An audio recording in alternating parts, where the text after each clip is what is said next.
शहीद की वीरांगनाओं पर राज्य सरकार ने जारी किया बयान। शहीद के लिए जो पैकेज तय वो दिया गया। देवर को नौकरी दिलवाने का नियम नहीं, शहीदों के नाम पर स्कूल चौराहे के नाम रखे गए।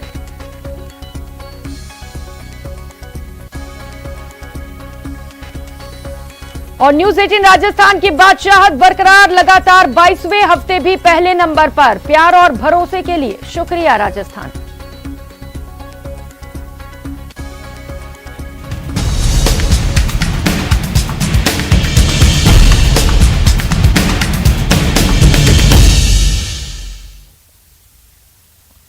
नमस्कार, बहुत बहुत स्वागत है आप सभी का। आप देख रहे हैं न्यूज 18 राजस्थान। आप सबके साथ मैं हूं प्रियंका राय और बुलेटिन की शुरुआत इस वक्त मिल रही बड़ी खबर से करेंगे। हैदराबाद से इस वक्त की बड़ी खबर सामने आ रही है। प्रोजेक्ट के की शूटिंग के दौरान अमिताभ बच्चन जख्मी हो गए हैं। अमिताभ को पसली में चोट लगी है, जिसके बाद उन्हें सांस लेने में तकलीफें हो रही हैं। तो एक्शन सीन करते वक्त यह हादसा हुआ। महानायक को पसली में चोट लगी है। हैदराबाद में जांच कराने के बाद अब अमिताभ बच्चन मुंबई पहुंच चुके हैं। अमिताभ बच्चन ने ब्लॉग के जरिए ये जानकारी साझा की है।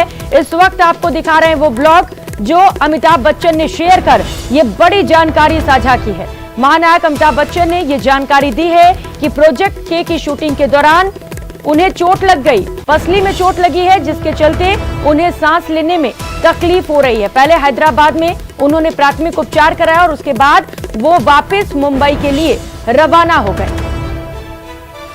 तो एक्शन सीन करने के दौरान यह हादसा हुआ जब महानायक अमिताभ बच्चन को चोट लग गई।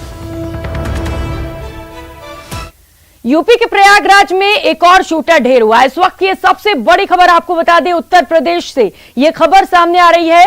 उमेश पाल केस में एक और एनकाउंटर हुआ है। 50,000 का इनामी शूटर उस्मान ढेर हो चुका है। एनकाउंटर में उस्मान चौधरी को मार दिया गया। उमेश हत्याकांड में बताया जा रहा है कि उस्मान का नाम भी शामिल था। उस्मान पर पहले गोली चलाने का आरोप भी है और पुलिस का कहना है कि पहले उस्मान ने गोली चलाई, उसके बाद जवाबी कार्रवाई में उस्मान की मौत हो गई। सीसीटीवी में उस्मान चौधरी भी नजर आया था। उमेश पाल हत्याकांड में उत्तर प्रदेश पुलिस को सुबह ये बड़ी कामयाबी हाथ लगी है। प्रयागराज में कौंदियारा के लालपुर इलाके में इस हत्याकांड से जुड़े दूसरे आरोपी शूटर विजय उर्फ उस्मान चौधरी को एनकाउंटर में पुलिस ने ढेर कर दिया है। उस्मान ने ही उमेश पाल पर सबसे पहले गोली चलाई थी। वहीं सीसीटीवी में ये नजर भी आया था। ये 8 दिन में दूसरा एनकाउंटर है पुलिस की ओर से। इससे पहले 27 फरवरी को बदमाश अरबाज को एनकाउंटर में मार गिराया गया था। अरबाज शूटरों को कार से घटनास्थल पर लेकर गया था। उमेश की हत्या 24 फरवरी को तकरीबन 7 शूटर्स ने की थी, 7 बैकअप में थे। तो एक और बड़ी सफलता उत्तर प्रदेश पुलिस को, एक और एनकाउंटर के आरोपी को पुलिस ने ढेर कर दिया है। पुलिस का दावा है कि पहले उस्मान की ओर से गोलियां चली, उसके बाद पुलिस ने जवाबी कार्रवाई करते हुए उस्मान को ढेर कर दिया है। उमेश हत्याकांड में यह शामिल था और इसी को लेकर पुलिस ने आज एनकाउंटर में इस आरोपी को ढेर कर दिया। 3 अलग अलग तस्वीरें देख पा रहे हैं। 27 फरवरी को मुठभेड़ हुई थी उमेश पाल केस में। यह बड़ा एक्शन पुलिस की ओर से, जिसकी तस्वीरें इस वक्त आप देख पा रहे हैं। और 6 मार्च को दूसरा एनकाउंटर कर उस्मान को भी पुलिस ने ढेर कर दिया है। पेशेंट था और ये ब्रॉड डेड आया हुआ है हमारे हॉस्पिटल में और इसको हमने ईसीजी करवा के और जो भी एग्जामिनेशन होते हैं करवा के और अभी इसको डिक्लेयर किया गया है और इसको मर्चरी भेज दिया गया है। बॉडी को गोली लगी हुई है और क्योंकि और इसका ज़्यादा कुछ किया नहीं जा सकता है। इसमें ब्रॉड डेड था, जो भी हमने फर्स्ट एड में देखा कि फर्स्ट टाइम तो पेशेंट ब्रॉड डेड था।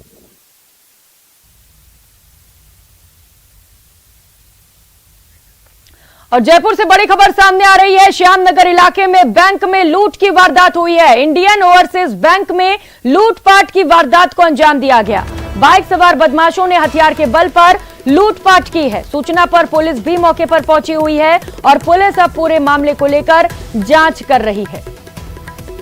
तो इंडियन ओवरसीज बैंक का ये पूरा मामला बताया जा रहा है, जहां पर हथियार के दम पर जमकर लूटपाट की गई है। सहयोगी विष्णु हमारे साथ जुड़ चुके हैं। विष्णु, सबसे बड़ा सवाल, क्या सुरक्षा के इंतजाम नहीं थे वहां पर? देखिए, अभी तक की प्रारंभिक जानकारी है कि बाइक सवार बदमाशों ने इस हथियार की इस लूट की वारदात को अंजाम दिया। अजमेर रोड पर डीसीएम जो है वहीं पर इंडियन ओवरसीज बैंक की एक ब्रांच है, जहां पर सुबह के वक्त में जबकि स्टाफ आया ही था, उसी दौरान हथियार जो बदमाश थे वे वहां पहुंचते। उनके जो नकाब उन्होंने पहन रखा था, चेहरा उन्होंने छुपा रखा था और हथियार की नोक पर बदमाशों ने नकदी लूट की वारदात को अंजाम दिया। नकदी कितनी लूटी गई है अभी फिलहाल अभी जो जानकारी वो सामने नहीं है। फिलहाल पुलिस मौके पर पहुंची हुई है, एसीपी सोडाला मौके पर है, श्यामनगर जो अधिकारी है थाना प्रभारी वो मौके पर है और सीसीटीवी फुटेज के आधार पर तलाश की जा रही है। देखा जा रहा है कि कितने बदमाश थे, क्या 2 बदमाशों के अलावा क्या कोई और भी लोग मौजूद थे। लेकिन हाँ, चूंकि आज त्योहार है, होली का मौका था, ऐसे में जो सुरक्षा व्यवस्था थी बड़े ही चाक चौबंद की बात की गई। लेकिन आज इस लूट की वारदात ने एक बार फिर से आज पुलिस को चुनौती दी है और पुलिस कितने वक्त में को खोल पाती है, ये बड़ी बात होगी। जी बिल्कुल विष्णु, होली का त्योहार भी है, इसके मद्देनजर पुलिस लगातार ये दावे कर रही है कि सुरक्षा को लेकर व्यापक इंतजाम किए गए हैं, लेकिन जिस तरीके से लूटपाट हुई ऐसा लग नहीं रहा है। विष्णु, क्या रेकी को लेकर कोई खबर मिल रही है? इन्होंने पहले रेकी की थी वहां पर? देखिए, अभी केवल लूट की सूचना ये निश्चित रूप से रेकी करने के बाद ही किसी तरह की वारदात को अंजाम देगा। सबसे बड़ी बात है कि 2 दिन बैंक की छुट्टी थी, शनिवार रविवार, और आज चूंकि होली है और अक्सर चूंकि त्योहार का फेस्टिवल जैसा वक्त था, ऐसे में बैंक में सुबह के वक्त में कोई ग्राहक भी कस्टमर भी मौजूद नहीं थे, सिर्फ कुछ चुनिंदा स्टाफ वहां पर आया था। ऐसे में बदमाशों ने बहुत रेकी करने के बाद इस वारदात को सुबह के वक्त में अंजाम दिया, जबकि बैंक खुला ही था और उनको पता था कि यहाँ पे लेकिन फिलहाल ये खुलासा नहीं हो सका कि कितने रुपयों की लूट की गई और कितने बदमाश थे। आप नजर बनाए रखिएगा, अपडेट लेंगे। बहुत शुक्रिया आपका इन तमाम जानकारियों के लिए।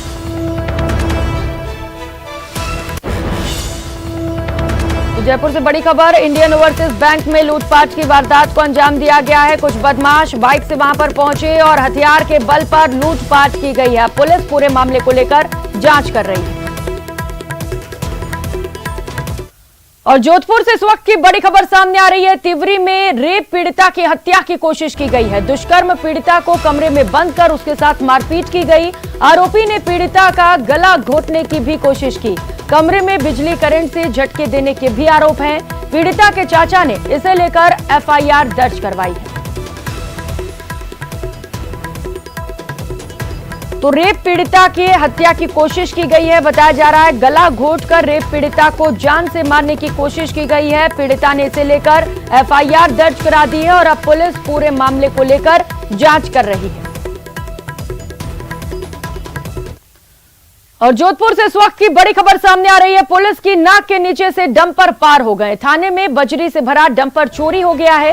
करवट थाना पुलिस पर कई बड़े सवाल खड़े हो रहे हैं। एफआईआर दर्ज कर फिलहाल पुलिस खाना पूर्ति में जुटी हुई है। तो थाने से ही डंपर चोरी का मामला सामने आया है। अंदाजा लगा सकते हैं बाकी लोग कितने सिर्फ होंगे, उनके सामान कितने सिर्फ होंगे यहाँ पर, जब थाने से ही चोरी की वारदात को अंजाम दिया जा रहा है। हालांकि पुलिस ने इस मामले को लेकर एफआईआर दर्ज कर ली है और पुलिस की ओर से खाना पूर्ति की जा रही है।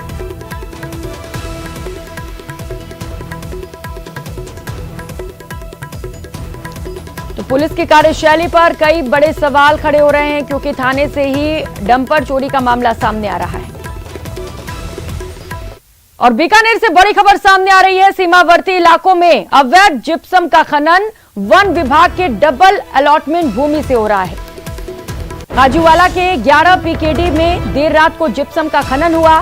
शिकायत के बाद भी यहां पर कोई ठोस कार्रवाई नहीं की गई, जिसे लेकर अब प्रशासन पर भी सवाल उठ रहे हैं। सवाल ये कि आखिर शिकायत के बाद भी कार्रवाई क्यों नहीं हो रही है? जिप्सम माफियाओं पर आखिर लगाम कब लगेगा और कौन लगाएगा?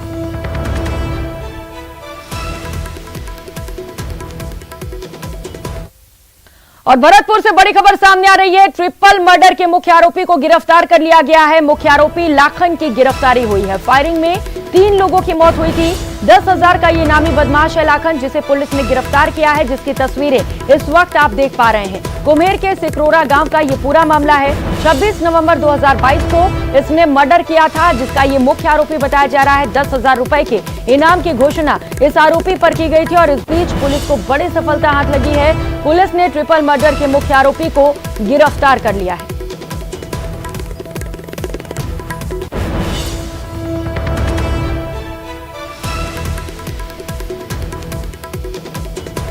और एक और बड़ी खबर सामने आ रही है डूंगरपुर से, जहां पर चोर गैंग का पर्दाफाश हुआ है। पुलिस ने 2 बदमाशों को गिरफ्तार कर लिया है। बदमाशों ने कई वारदातों को भी कबूला है। डूंगरपुर, उदयपुर और गुजरात में चोरी की वारदातों को इन्होंने कबूल किया है। तो कई घटनाओं को ये अंजाम दे चुके थे। पुलिस ने इन बदमाशों को गिरफ्तार कर लिया है और भी कई बड़े खुलासे संभव है।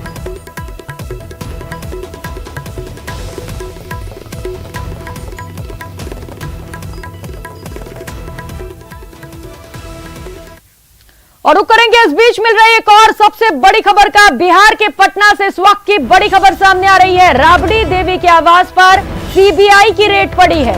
पटना में राबड़ी देवी के घर सीबीआई की टीम पहुंची है।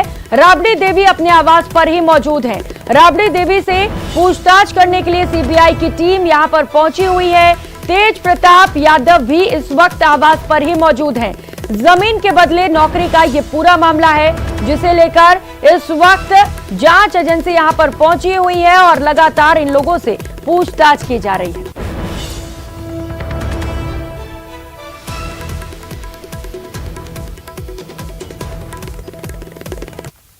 और बांग्लादेश से बड़ी खबर आपको बता दें, जहां पर आग का तांडव देखने को मिला। शरणार्थी शिविर में भीषण आग लग गई। 3000 से ज्यादा टेंट जलकर राख हो गए और कई हजार लोग बेघर हो गए। तो दक्षिणी बांग्लादेश से ये तस्वीरें सामने आई हैं, जहां पर आग का तांडव देखने को मिला। शरणार्थी शिविर था, जहां पर शरणार्थियों ने शरण ले रखी थी। उसी शिविर में आग लग गई और बताया जा रहा है कि भारी नुकसान पहुंचा है। इसमें 3000 से ज्यादा टेंट जलकर राख हो गए हैं और इसके साथ ही जो लोग यहां पर रह रहे थे उनके सामने अब बड़ा संकट है कि वो आखिर कहां जाए। बताया जा रहा है कि इसमें कई हजार लोग बेघर हो गए हैं।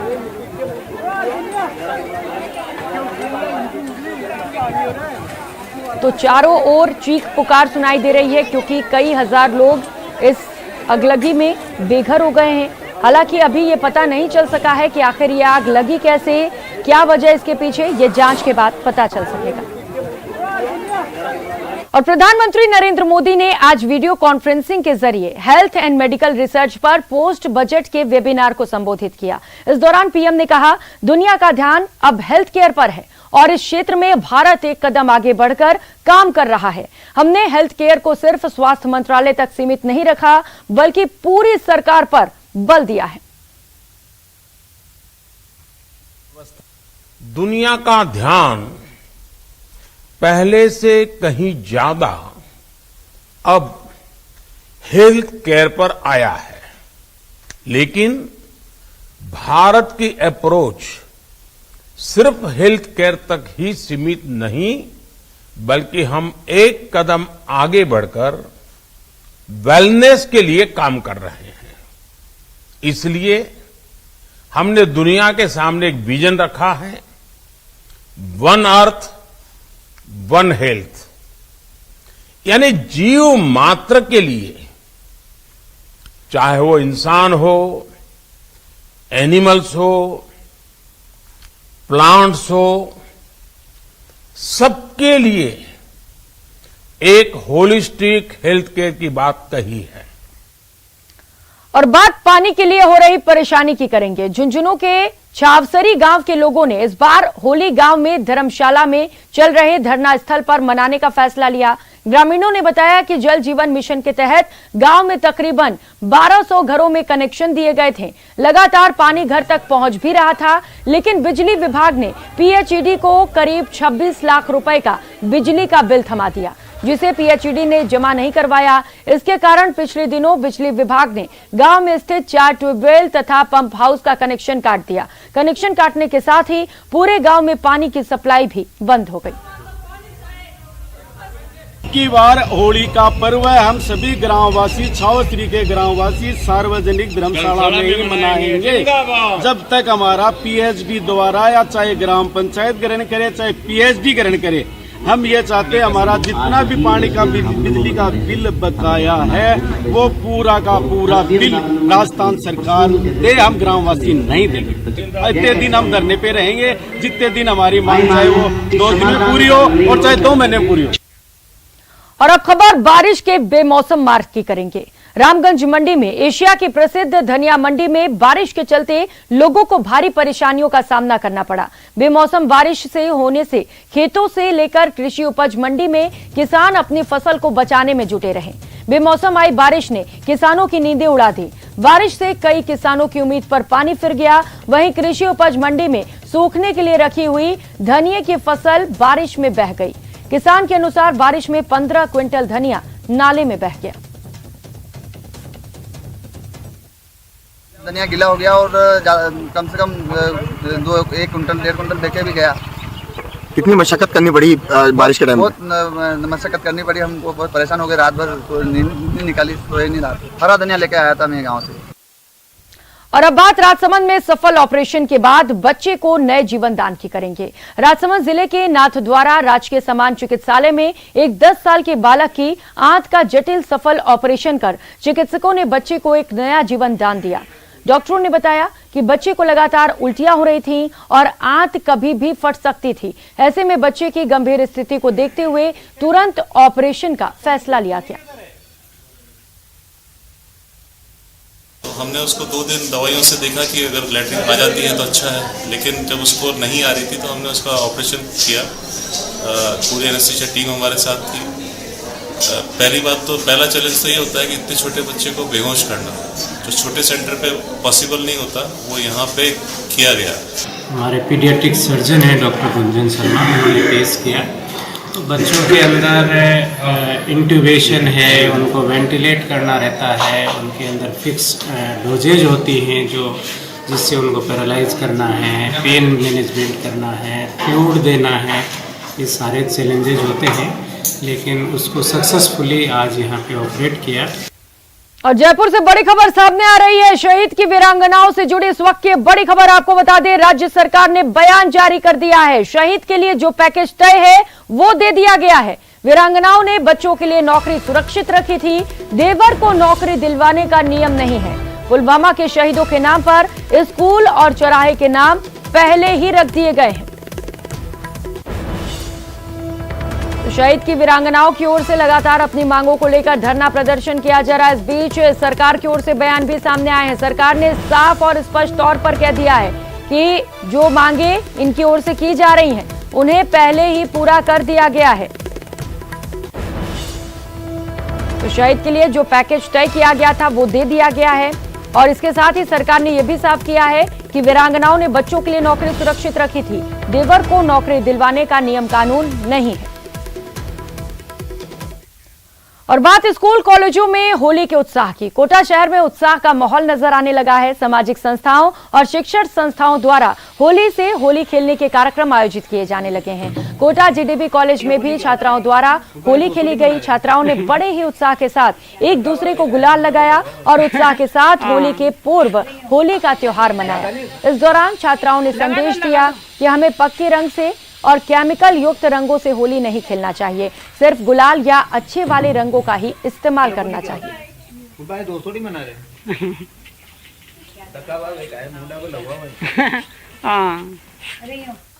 और बात होली के रंग की कर रहे हैं। होली का उत्साह चरम पर है। मंदिरों में फागोत्सव और होली के कार्यक्रम आयोजित किए जा रहे हैं। बात करेंगे दौसा के श्याम मंदिर की, जहां पर फाग महोत्सव का आयोजन किया गया। इस फाग महोत्सव में फूलों की होली खेली गई। इस दौरान राधा कृष्ण की जीवंत झांकी सजाई गई और महिलाओं ने जमकर स्वागत गीत गाए और जमकर नृत्य भी किया।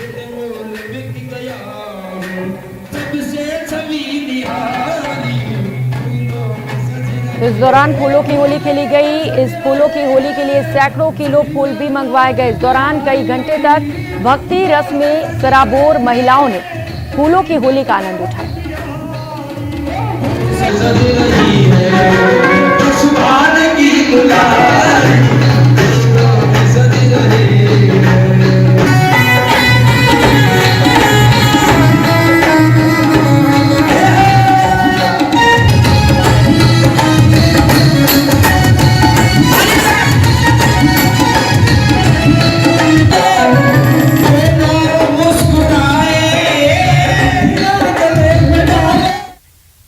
वही बात होली होली की तैयारी और रंगों से सजे बाजारों की करेंगे।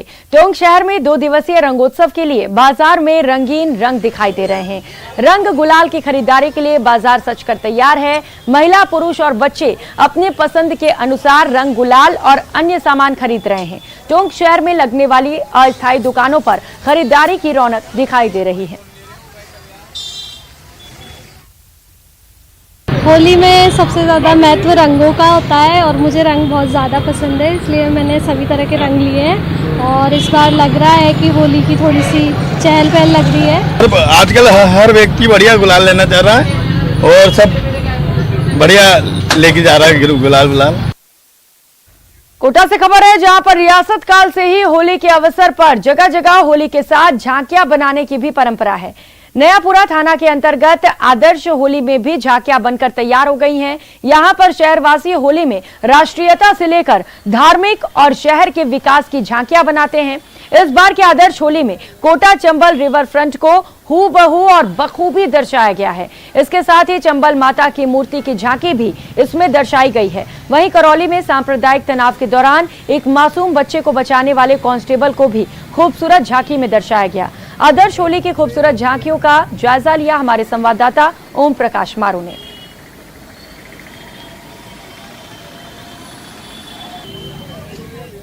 शहर के नयापुरा इलाके में आदर्श होली संस्थान की तरफ से हर बार की तरह इस बार भी विशेष आयोजन किया जा रहा है। तस्वीरों में आप देख सकते हैं करीब 1000 करोड़ रुपए से तैयार हो रहे शहर का जो चंबल रिवर फ्रंट है, उनकी एक खूबसूरत झांकी यहाँ प्रदर्शित की गई है।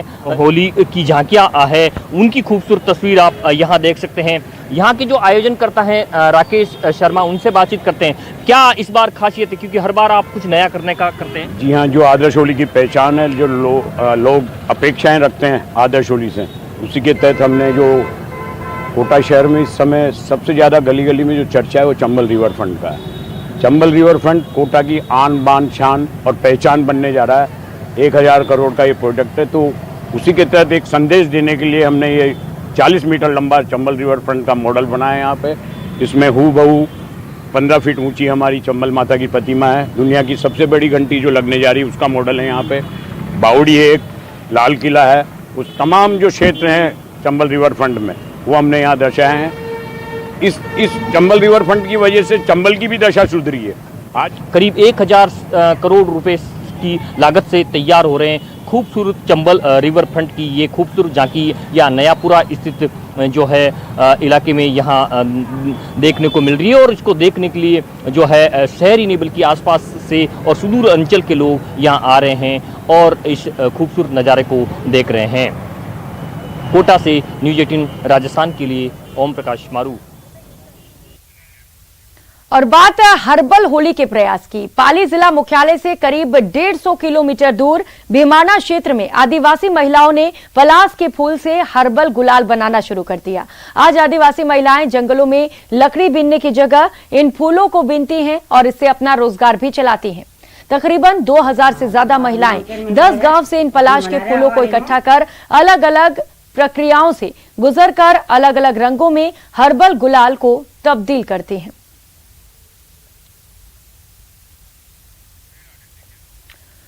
और कर लेते हैं इस बीच मिल रही बड़ी खबर का। दिल्ली से बड़ी खबर सामने आ रही है। मुख्यमंत्री पर मानहानि के मुकदमे के मामले को लेकर इस वक्त का बड़ा अपडेट आपको बता दें। मानहानि मामले में आज गवाहों के बयान लिए जाएंगे। राउज एवेन्यू कोर्ट में गवाहों के बयान होंगे। दोपहर 2:30 बजे गजेंद्र सिंह शेखावत कोर्ट पहुंचेंगे। केंद्रीय मंत्री गजेंद्र सिंह शेखावत ने मानहानि का मुकदमा दर्ज किया था। मुख्यमंत्री पर आपराधिक मानहानि का आरोप लगाया है। लखवीर सहयोगी हमारे साथ जुड़ चुके हैं। लखवीर, कुछ ही समय में वहां पर केंद्रीय जल शक्ति मंत्री पहुंचने वाले हैं और बयान लिए जाएंगे, क्या कुछ जानकारी?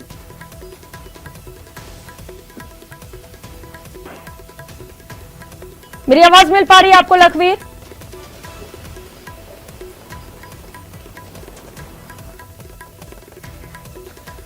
फिलहाल संपर्क नहीं हो पा रहा है। कोशिश कर रहे हैं लगातार सहयोगी से संपर्क करने की, जिससे कि और भी ज्यादा जानकारी आप तक पहुंचा सके। लेकिन इस बीच ये बड़ी खबर आपको बताते चले। मानहानि मामले में आज गवाहों के बयान लिए जाएंगे। राउज एवेन्यू कोर्ट में गवाहों के बयान लिए जाएंगे। दोपहर 2:30 बजे का वक्त बताया गया है जब कोर्ट में केंद्रीय जल शक्ति मंत्री गजेंद्र सिंह शेखावत भी पहुंचेंगे। आपको बता दें, मुख्यमंत्री ने गजेंद्र सिंह शेखावत, इसके साथ ही उनके परिवार पर आरोप लगाए थे, जिसे लेकर केंद्रीय मंत्री ने मानहानि का मुकदमा दर्ज किया है। आज इसे लेकर जो गवाह हैं वो कोर्ट पहुंचेंगे और गवाह पेश किए जाएंगे। तो वहीं मुख्यमंत्री ने भी इसे लेकर अपना बयान दिया था। जब मुख्यमंत्री से यह सवाल पूछा गया कि जल शक्ति मंत्री ने आपके खिलाफ मानहानि का केस दर्ज किया है, तो उन्होंने कहा कि अच्छा हुआ, इससे लोगों को न्याय भी मिलेगा। तो आपराधिक मानहानि के आरोप लगे हैं और इसी को लेकर उन्होंने कोर्ट पहुंचकर मानहानि का मुकदमा दर्ज कराया है।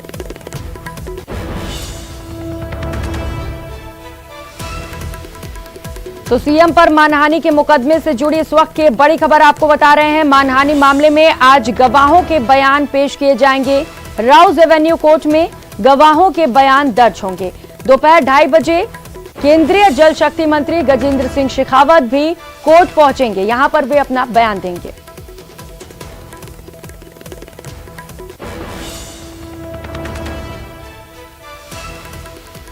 तो मुख्यमंत्री अशोक गहलोत ने कई बड़े आरोप केंद्रीय जल शक्ति मंत्री पर लगाए थे, भ्रष्टाचार के आरोप, और न सिर्फ केंद्रीय जल शक्ति मंत्री पर बल्कि उनके परिवार पर भी आरोप लगे थे। लखवीर सहयोगी हमारे साथ फिर से जुड़ चुके हैं। लखवीर, दोपहर 2:30 बजे जल शक्ति मंत्री कोर्ट पहुंचने वाले हैं, आज गवाह पेश किए जाएंगे, क्या कुछ जानकारी इसे लेकर? जी बिल्कुल प्रियंका, शनिवार को केंद्रीय जल शक्ति मंत्री गजेंद्र सिंह शेखावत ने मुख्यमंत्री अशोक गहलोत के खिलाफ संजीवनी क्रेडिट कोऑपरेटिव घोटाले मामले में कथित तौर पर आपराधिक मानहानि का मुकदमा दर्ज करवाया था। साफ तौर पर इनका कहना था कि इस कोऑपरेटिव सोसाइटी में ना तो वे स्वयं, ना उनके परिवार के कोई भी सदस्य, ना सोसाइटी में प्राथमिक सदस्य हैं, ना किसी तरीके से डिपोजिटर हैं, ना किसी तरीके से बोरोवर है। तो उनकी छवि धूमिल करने के लिए और राजनीतिक हत्या का प्रयास मुख्यमंत्री अशोक गहलोत द्वारा कई मंचों पर बार बार किया जा रहा है और बार बार उनका नाम घसीटा जा रहा है। केंद्रीय जल शक्ति मंत्री गजेंद्र सिंह शेखावत ने यह भी कहा कि उनकी दिवंगत मां का नाम भी इस पूरे मामले में घसीटा गया, जिससे कि वो काफी व्यथित है। यही कारण रहा कि उनके सब्र का बांध टूटा और उन्होंने शनिवार को कोर्ट का दरवाजा खटखटाया और आपराधिक मानहानि का मुकदमा केंद्रीय जल शक्ति मंत्री गजेंद्र सिंह शेखावत ने मुख्यमंत्री अशोक गहलोत के खिलाफ दायर किया। अब इस मामले में आज राउज एवेन्यू कोर्ट ने तमाम गवाहों के बयान दर्ज करने के लिए केंद्रीय जल शक्ति मंत्री को भी बुलाया और जो भी गवाह हैं उनके बयान आज दोपहर 2:30 बजे दर्ज किए जाएंगे, जिसके लिए केंद्रीय जल शक्ति मंत्री गजेंद्र सिंह शेखावत और अन्य गवाह भी दोपहर 2:30 बजे आज दिल्ली स्थित राउज एवेन्यू कोर्ट पहुंचेंगे, जहां पर उनके बयान दर्ज किए जाएंगे तमाम गवाहों के। लखवीर, जल शक्ति मंत्री ने तो मानहानि का केस कर दिया है, लेकिन सीएम फुल कॉन्फिडेंस में नजर आ रहे हैं। कांग्रेस की ओर से भी बयान दिए जा रहे हैं कि अगर मुख्यमंत्री ने इतना बड़ा आरोप लगाया है तो जरूर और निश्चित तौर पर उनके पास सबूत भी होंगे। तो क्या मुख्यमंत्री से भी सबूत मांगे जाएंगे? देखिए, वाकई दिलचस्प मोड़ है, क्योंकि केंद्रीय जल शक्ति मंत्री का कोर्ट का दरवाजा खटखटाना बड़ा और गंभीर।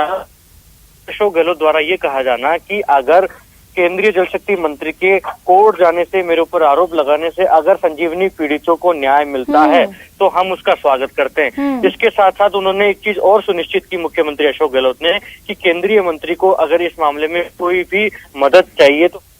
बिल्कुल लखवीर, मामला दिलचस्प है और कोर्ट में क्या होता है ये भी देखना काफी दिलचस्प होगा। बहुत शुक्रिया आपका इन तमाम जानकारियों के लिए। और फिलहाल यह वक्त तो चला छोटे से ब्रेक का, लौटेंगे फौरन।